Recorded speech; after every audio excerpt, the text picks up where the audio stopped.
Well, ahead of the confidence vote, outgoing Prime Minister François Bayrou warned that France's debt crisis is an invisible, unbearable hemorrhage. Despite his stark words, Bayrou's gamble to slash spending failed. Public debt is near 114% of GDP, the deficit soaring at 5.8%, and bond yields are higher than that of Greece. In the Eurozone's second largest economy, is it becoming the new sick man of Europe? Let's answer this key question with Charlotte de Montpellier. She is a senior economist at ING.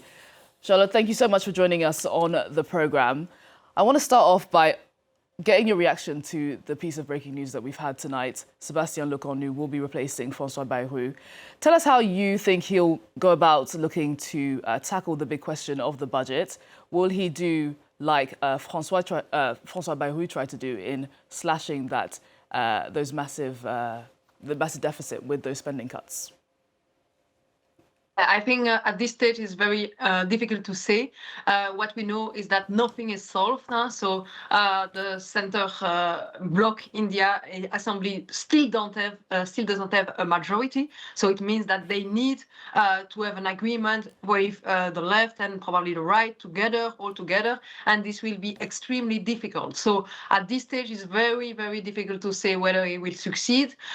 It's not going to be easy, that's very clear, and it means that probably it will take a lot of time to form a government and to be able to start discussing the budget itself. So I would suspect that it will take a lot of time. I think probably at the end there will be a consensus on maybe less cutting in spending this year, but it does not solve the problem, which is quite big with the public finance situation.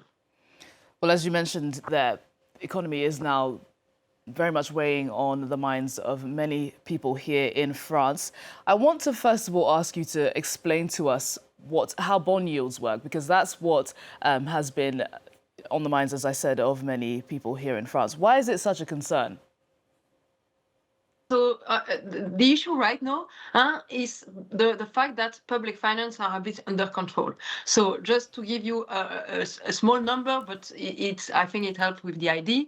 So as you said, the deficit is already very high this year, probably around 5.8%. If nothing is changed, it goes to 6.1% next year. And it means that the debt to GDP ratio, which is at 114, will go to 125% in 2029. So this means that without doing anything, there is a structural problem in the public finance situation because of the aging of the population, because of the low growth. And that, of course, it's an issue for the investor, the people that are buying French debt, because they think, okay, since the public finance are not under control, they want to be remunerated a bit more, so they ask for a higher risk premium, and that's the situation currently. So investors are asking for a higher risk premium for France. If you compare that for Italy or Spain or other Eurozone country, simply because their public finance metrics are much better than in France. So France is in a much worse situation, and hence the investor, they want to be remunerated for this risk that they are taking while they lend money to the French authorities. Over the past couple of days, we've heard a lot of comparisons between France and Greece, as well as Italy. Those are countries that traditionally have high bond yields. Some saying that France is now the sick man of Europe, the problem child. Do you agree with that assessment? I think from a public finance point of view, it's true. So the public finance are much more deteriorated in France than in other countries. So that's very clear. But it does not mean that there is no solution. There is no way to end this situation. So we know that the French economy remains relatively strong, that there is a way of having some more taxation. There is a way of cutting spending. So it's more about the political situation that makes it very difficult to find a budget that is a bit of a worry for the investor, more than about the state of the economy itself. So it's a bit different than in other episodes in history, where, for instance, with Greece, there were a lot of concern about the economy itself, whether it would be possible to have taxation because people were evading taxation. It's not the case here. The thing is that since the political situation is so difficult. It seems very clear that it will be difficult to find an agreement, and that's a worry for investors. But it's not a full-blown crisis, I would say, to be very sure. It's more like that the worry has increased, so that means more higher risk premium and so higher bond yields. Well, Finance Minister Eric Lombard has even suggested that the soaring national debt could force Paris to request a bailout from the IMF. He's since backpedaled on that because of calls that he was over-exaggerating the situation in France.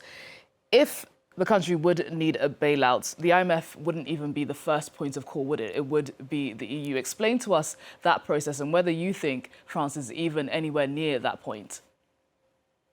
I think it's not. It's not likely at all at this stage. And to be sure, the IMF, they don't have the firing power to do that because they are used to help countries that are much smaller, and so it won't happen like that. But to be sure, if bond yield were to increase too much, so the spreads between France and other countries in Europe were to widen too much, it would be a concern for the ECB actually, because it means that monetary policy transmission will be difficult, and this concern by the ECB would mean that they would be able to use one instrument they have, which is called the TPI. So this is something they can do with their they have a lot of bonds in their portfolio, so they can do something there.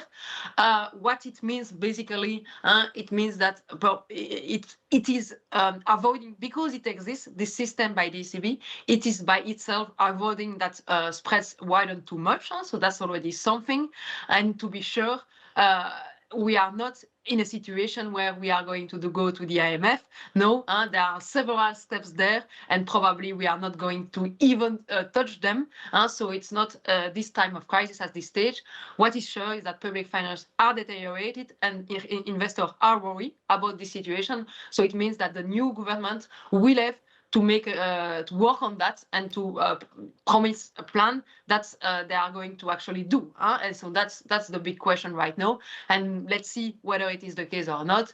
And there, investors will reassess the risk. But at this stage, it's not a full-blown crisis, to be sure. Charlotte, really great to get your insight today. Thank you so much for joining us on Prime News Paris. You're welcome.